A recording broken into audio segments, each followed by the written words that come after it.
오늘은 이제 성찬식을 행하는 그런 주일입니다. 그래서 성찬식에 관계된 말씀을 전해야 되겠으나 우리가 6월달 하면은 호국보훈의 달인 것을 알지, 그죠? 그래서 6월달에 이 호국보훈의 달에 맞는 그런 설교를 하면 되겠다. 이렇게 미리 제가 마음에 준비를 해놨는데, 공교롭게도 오늘이 마지막 주일이 바로 6월 25일입니다. 6월 25일 날 이 날짜도 그리고 주일날도 딱 이 요일도 보면은 이 주일날 이날에 바로 우리나라에 비극적인 전쟁이 일어난 날입니다. 그래서 오늘은 성찬식을 하지만도 6.25에 관한 그런 내용을 살펴보면서 우리가 하나님의 은혜를 늘 기억하는 그런 성도가 되어야 된다 하는 그런 의미에서 오늘 말씀을 통하여 하나님의 은혜를 기억합시다, 그런 제목으로 6.25와 관계된 그런 설교, 그리고 성찬의 의미를 담은 설교 겸해서 이렇게 말씀을 증거하고자 합니다. 먼저 6.25의 전쟁사를 살펴보면은요, 1950년, 그러니까 지금부터 73년이나 세월이 흘렀습니다. 73년 전에 6월 25일 시간도 새벽 4시에 북한군이 북풍이라는 작전명을 가지고 남침을 했습니다. 해서 아무 준비 없던 우리 남한에, 우리나라는 갑자기 불시에 당하는 이런 일을 당하였고, 그날이 공교롭게도 주일이었습니다. 오늘이 주일 아닙니까, 그죠? 날짜와 요일이 똑같습니다. 그래서 준비 없던 이 우리나라는 3일 만에 북한군이 서울을 점령을 했습니다. 그리고 한 달이 조금 지나가지고 경상도 일대를까지 전일해 왔고, 이제 낙동강을 경계로 해서 참으로 이 경상도 인안까지 북한군이 쳐들어왔습니다. 우리 국군은 낙동강이 뚫리면은 우리는 완전히 점령당하고 적화 통일되어 버린다 하는 생각을 가지고 낙동강 전투에서 최선을 다하여 방어하는 그런 싸움을 했습니다. 이 싸움이 바로 낙동강 전투가 1950년 8월 1일부터 9월 24일까지 55일간 북한군하고 남한군이, 우리 남한의 국군이 낙동강을 사이에 두고 치열한 전투를 했고, 그 전투에서 수많은 생명들이 죽었습니다. 그래서 우리가 보면은 지금도 7구석에 보면은 다부동 전적 기념관이 있지 않습니까? 해서 저도 들었는데, 이 7구역에 보면은 가산이 있지 않습니까? 가산 톨게이트 저쪽 건너편에 보면은 이렇게 산들이 쭉 이렇게 연결되어 있는 그런 산이 보입니다.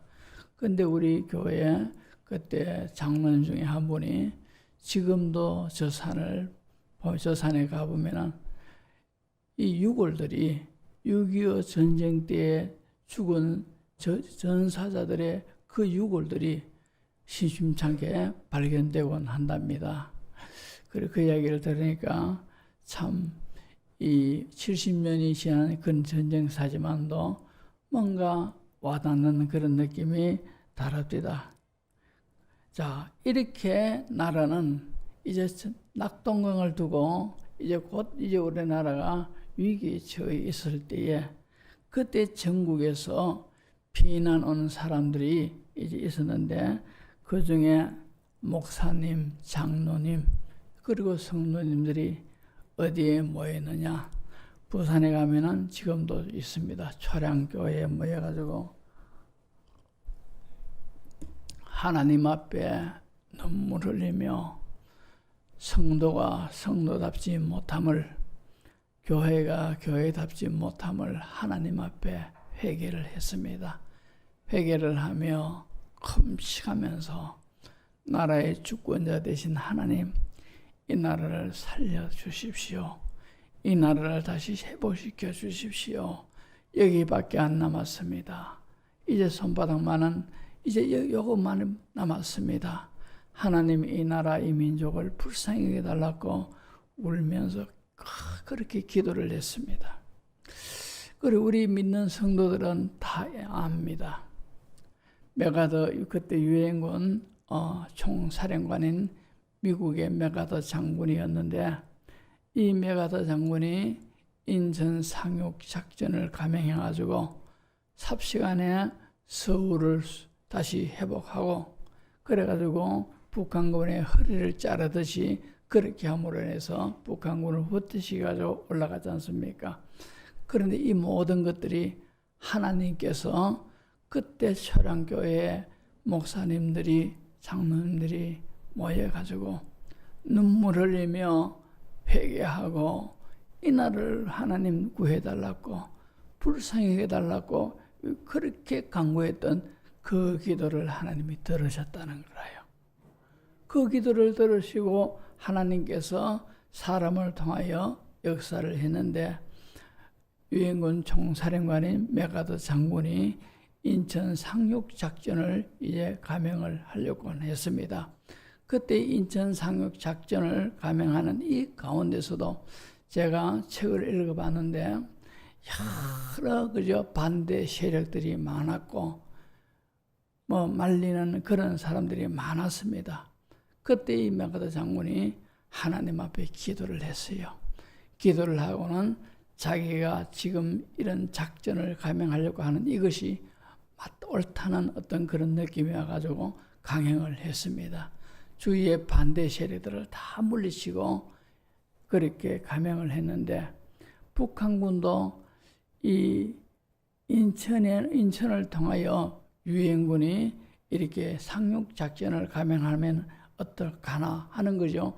그런 어떤 위험을 느꼈답니다. 느꼈는데, 그러나 그들이 거기에 대해서 방비를 못한 것이, 이 인천의 조수의 모든 것들이, 또 인천의 그 해안의 모든 지형 조건들이 상륙 작전을 감행하기에는 도무지 위험한 그런 지역이다. 그런 지형으로 되어 있기 때문에 감히 여기에 상륙 작전을 하지 못할 것이다.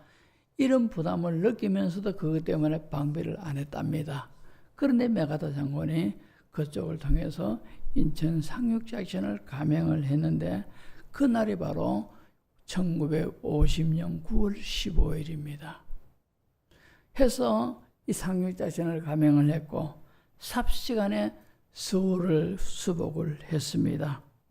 그리고는 이제 허리가 잘려진 듯한 그런 상황에 놓이니까 남한의 경상도 가까이까지 밀려왔던 이 북한군들이 도망하기 시작하는 겁니다. 그래서 도망을 했는데, 이제 국군들이 이제 오히려 이제 북진을 하는 겁니다. 북진을 해가지고 평양을 점령을 했어요. 그리고 신의주까지도 점령을 하려고 이제 그것에 향하여 막 한참 가는데, 갑자기 중국 군인이 그죠, 이 물밀대처럼 쳐들어왔어요. 그래서 국군과 유엔군들이 부득이하게 이제 후퇴를 합니다. 그것이 바로 우리가 잘 아는 일사후퇴입니다. 한겨울에 그죠, 꽁꽁 얼은 그날에, 그 겨울날에 또 피난을 가곤 했습니다. 해서 이제 밀려와가지고 38선 그 경계를 두고 이제 중국군, 북한군, 그리고 이제 유엔군, 국군, 저전에 또 소련군도 가세를 했고, 이래가지고 거기에서 서로서로 밀리고 하는 거죠. 그런 전쟁을 무려 3년 동안 했습니다.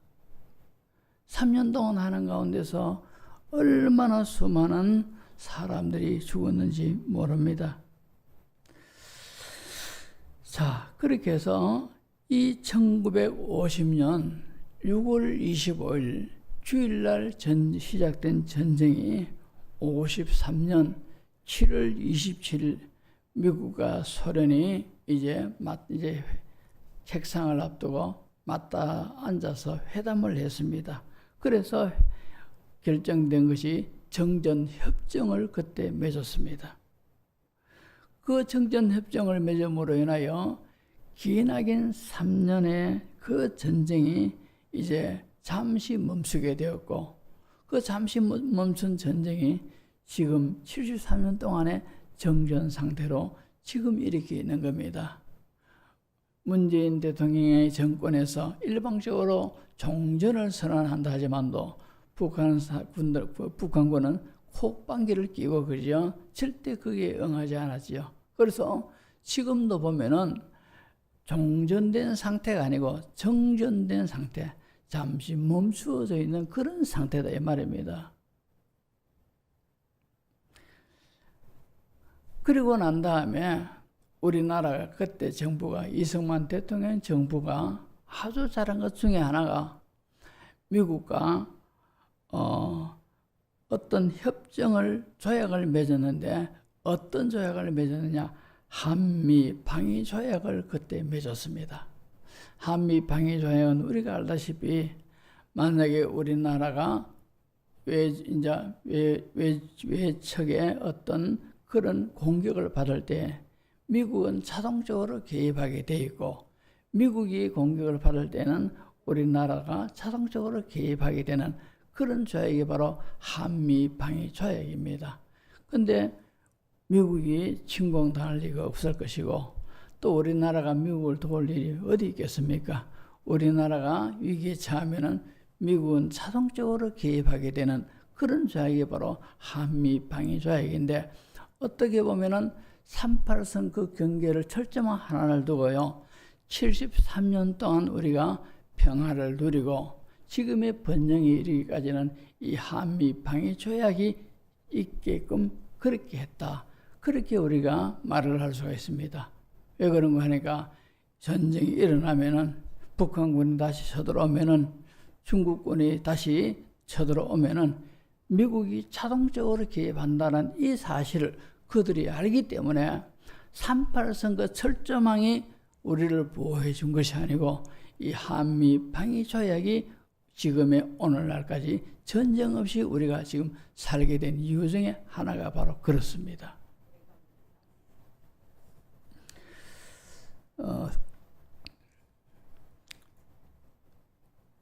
자, 이렇게 해가지고 참 우리나라가 지금 그렇게 해서 전쟁사가 6.25 전쟁이 3년 동안 있어진 그런 긴 전쟁이었습니다. 그러니까 이 전쟁에 참상을 보게 되면은 우리나라 국군이 17만 8천 명이 전사를 했고, 외국군이 46,700명이 전사를 했습니다.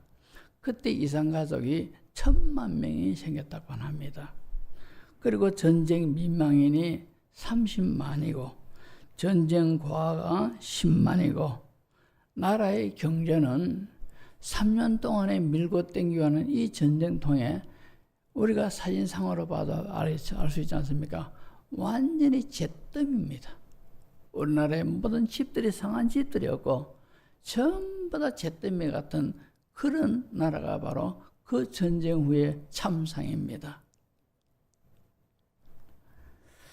그 중에서도 유엔군 중에 미군 전사자가 3,694명이고 부상자가 9만 명이고 실종자가 3,700명이고 포로가 4,439명이다. 그렇게 통계로 나와 있습니다.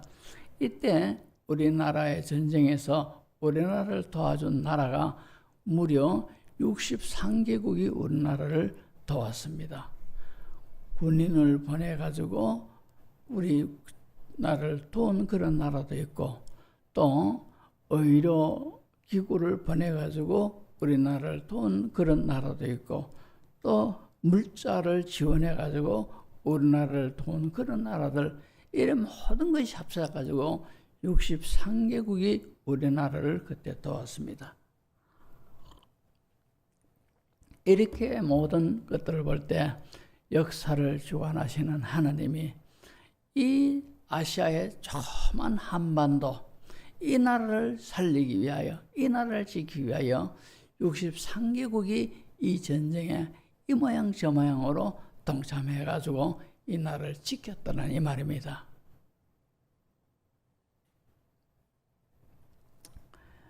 그런데 6.25 전쟁이 보면은 어떤 누구는 북침이었다, 이렇게 말하는 사람도 있었습니다. 남쪽에서 먼저 전쟁을 시작했다는 거라요. 그렇게 말하는 사람도 있고, 또 어떤, 이건 신문에도 나섰는데, 이 6.25 전쟁은 상방과실이다, 이렇게 그죠 평하는 그런 기자도 있었습니다. 우리가 73년이란 세월이 지금 지나갔습니다. 그런데 잿더미 같은 6.25 전쟁 이후에 그 잿더미 같은 나라가 무려 70년 만에 우리나라가 세계 경제 10대 대국안에 들어서게 됐다는 거죠. 이것을 가리켜 세계 사람들은 기적이다, 그렇게 말을 하고 있습니다. 우리가 참 부유하게 살지 않습니까? 그죠? 외국 여행 갔다 오신 분들은 보면은 새삼 느낍니다. 야, 우리나라가 얼마나 잘 사는 나라인지, 풍요를 누리는 나라인지, 이것을 다 경험하고 옵니다. 이렇게 잘 살게 된 이것이 그만큼 국방비도 그만큼 우리가 이렇게 거기에서 투자를 하면서도 이만큼 경제를 성장시킨 이것이 잘 사는 나라가 된 것이, 또 물론 한미 방위 조약이라는 이 조약 때문에 그렇게 됐지만도, 그러나 모든 역사를 주관하시는 하나님께서 지켜주셨고, 하나님께서 막아주셨고, 하나님께서 대기하신 연고로 말미암아 우리가 지금까지 73년 동안 전쟁이 일어나지 아니하고 그 잿더미 같은 이 나라가 지금 이렇게 잘 사는 나라가 된 것이 전부 다 하나님의 은혜인 줄로 믿습니다. 이걸 우리가 잊지 말아야 돼요.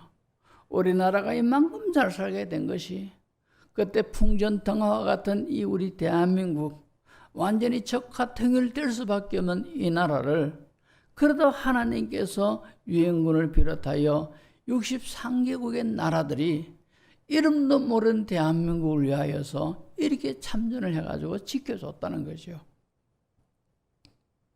이 모든 것들이 하나님께서 다 관여하셔가지고 하나님께서 이 나라 이 민족을 그렇게 지켰다는 것이죠. 그리고 지금 오늘날에 와서 이만큼 잘 살게 됐다는 겁니다. 그래서 우리나라 모든 이 나라 이 민족들은 오로지 하나님만 섬기고 하나님께만 감사하고 하나님만을 영화롭게 하고 하나님의 영광을 드러내는 그런 민족, 그런 나라가 돼야 마땅합니다. 그럼에도 불구하고 참으로 우상이 가득하고 이 사람들이 잘 살게 됐다고 이제는 하나님도 잊어버리고, 특히 우리 예수 믿는 성도라 하면서도 하나님의 주권을 믿습니다, 하나님의 은혜를 믿습니다 하면서도 삶의 모든 것들을 뒤적거려 보면은 자기가 주인 되어가지고 자기 멋대로 사는 그런 그리스도인들이 얼마나 많습니까? 좀 전에도 말씀드렸듯이 이제 경상도 그 유역에 낙동강 이것만 뚫리면은 이제 우리나라는 적화가 되는 겁니다. 이런 가운데서 전국에 피난온 목사님, 장로님들 그리고 성도님들이 회개하면서 눈물을 흘려가며 기도했는 그 기도를 하나님이 받으셨다는 거죠. 거기에 모인 목사님들이, 장로님들이 제일 먼저 한 것이 회개입니다. 성도가 성도답지 못하고 교회가 교회답지 못하고 이것을 하나님 앞에 철저하게 회개하면서 눈물로 이 나라 이 민족을 지켜달라고. 하나님께서 메가더 장군을 통해서 그런 방법으로 이 나라를 이렇게 지켜주셨다는 거죠. 우리가 이렇게 잘 살게 된 이 모든 것들이 전부 다 하나님의 은혜인 것을 우리가 분명하게 인정하면서 신앙생활을 잘해야 됩니다. 하나님을 잘 우리가 믿어야 돼요. 하나님을 영화롭게 하는 그런 은혜가 있어야 된다 이 말입니다. 오늘 본문 이 시편 126편은요. 바로 이 바벨론 나라에 70년 포로 생활했던 이 유다 민족이, 이스라엘 민족이 이제 기적 같은 역사 가운데서 해방되어 거기서 노임을 받고 곡으로 돌아오면서 부르는 노래가 바로 시편 126편입니다. 물론 이들이 바벨론에 의해서 남한국 유다가 멸망당하고 이제 포로로 끌려가는 사람들이 많았는데 1차 포로로 끌려갔고 2차, 3차에 걸쳐서 포로로 바벨론으로 이 유대인들이 끌려갔다 이 말입니다. 물론 돌아올 때도 이들은 1차, 2차, 3차로 이렇게 걸쳐가지고 다 이렇게 유다인들이 다시 본국으로 돌아왔습니다. 해서 오늘 본문에 보시면은 1절에 보시면은 여호와께서 시온의 포로를 돌려보내실 때 우리는 꿈꾸는 것 같았도다 이렇게 말하고 있습니다. 꿈꾸는 것 같았도다는 것이죠. 바벨론 70년의 포로에서 자신들이 해방되어 고국으로 돌아온다는 이 사실이 믿어지지 않는 그런 사실처럼 보이시더라는 거죠. 꿈꾸는 것 같았도다 이 말이 도무지 믿어지지 않는, 믿기지 않는 일들이 현실에 일어났다는 그런 뜻입니다. 우리가 해방되어 고국으로 돌아가면서도 이 일이 어떻게 해서 일어나느냐? 도무지 있을 수 없는 일인데, 야, 이런 일이 우리에게 있었구나. 그러면서 2절, 3절에 보면은 하나님의 은혜인 것을 알고 하나님께 찬양하면서 오고 있습니다. 73년이 지났지만도 그 전쟁의 참혹한 참상 가운데서 지금의 번영을 이루고 이렇게 경제 대국이 된 이 나라, 이것이 하나님의 은혜인 줄로 믿습니다. 이걸 우리가 알고 하나님께 감사하고 하나님의 주권을 인정하며 이 나라의 모든 민족들은 우상을 버리고 헛된 신을 버리고 전부 다 하나님께로 돌아와야 돼요. 그리고 교회는 교회다워야 되고 성도는 성도다워야 된다 이 말입니다. 지금도 북에서 끓는 가마가 기울어져 있지 않습니까? 성경에 보면 우리가 정신을 차려야 돼요. 나라를 위해서 기도하셔야 되고 성도와 성도다워야 되고 교회가 교회다워야 되는 줄로 믿습니다. 그리고 오늘은 이제 성찬식을 하는데 세 번째로 성찬의 의미를 살펴봅니다. 이 성찬의 의미를 살펴보면은 제가 신학교 다닐 때 이 성찬에 대한 여러 설들이 있었는데 벌써 다 까먹었습니다. 까먹었는데 그러나 분명한 것은 화채설이 있고 그리고 기념설 이 두 가지는 확실하게 제가 기억합니다. 지금 천주교에서는요 이 성찬식을 하면서 화채설을 인정하고 있습니다.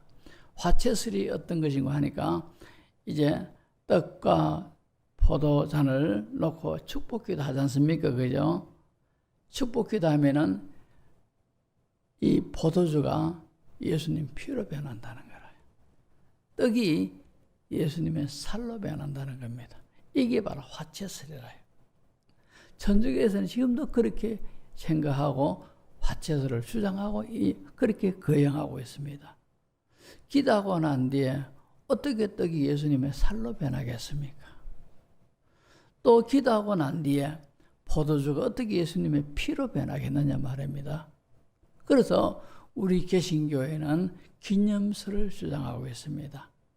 해서 고린도전서 11장 25절에도 예수님이 말씀하시기를 식후에 또한 그와 같이 잔을 가지시고 이르시되 이 잔은 내 피로 세운 새 언약이니 이것을 행하여 마실 때마다 나를 기념하라 하셨으니 예수님이 기념하라는 거죠. 그래서 우리 개신교회는 기념설을 이렇게 주장하고 있습니다. 이 기념설이라는 것은 바로 앞에 보면은 예수님이 제자들에게 떡을 나눠 주시면서 이 떡은 너희를 위하여 찢기운 내 살이다 이러면서 예수님이 나눠 주셨고 잔을 가지사 또 마셔라. 그리고 하시는 말씀이 이 잔은 내 피로 세운 새 언약이다. 그러면서 이런 사실들을 기념하라는 거죠. 기념하라 이 말은 기억하라는 겁니다. 우리는 지금 좀 있으면 성찬식을 행할 건데 우리가 떡을 받아 먹을 때마다 예수님이 나를 위하여 그 십자가에서 살찌워 주셨구나. 그 저주의 십자가에 달려가지고 나를 위하여 살찌워 주고 주셨구나. 이 사실들을 우리가 기억해야 된단 말입니다. 사도 바울은 이것을 깨달았어요. 그리고 느꼈습니다. 그리고는 하는 고백이 뭡니까? 그리스도의 남은 고난을 그의 몸된 교회를 위하여 내 육체에 채우노라. 그리스도의 고난을 내 육체에 채우겠다 했습니다. 그러면서 그는 복음을 위하여 교회를 위하여 평생을 그렇게 살았습니다. 우리는 떡을 먹을 때 나를 위하여 살찌워 주신 예수님의 그 은혜를 우리가 기억해야 되고 그리고 잔을 받아 마실 때마다 예수님이 영원히 죽을 수밖에 없는 나를 위하여 보혈의 피 다 쏟아주어 주고 주심으로 주홍같이 붉고 진홍같이 붉은 내 죄를 다 씻어주시고 하나님 앞에 의롭다 인정받는 구원받은 백성 되게 하셨다.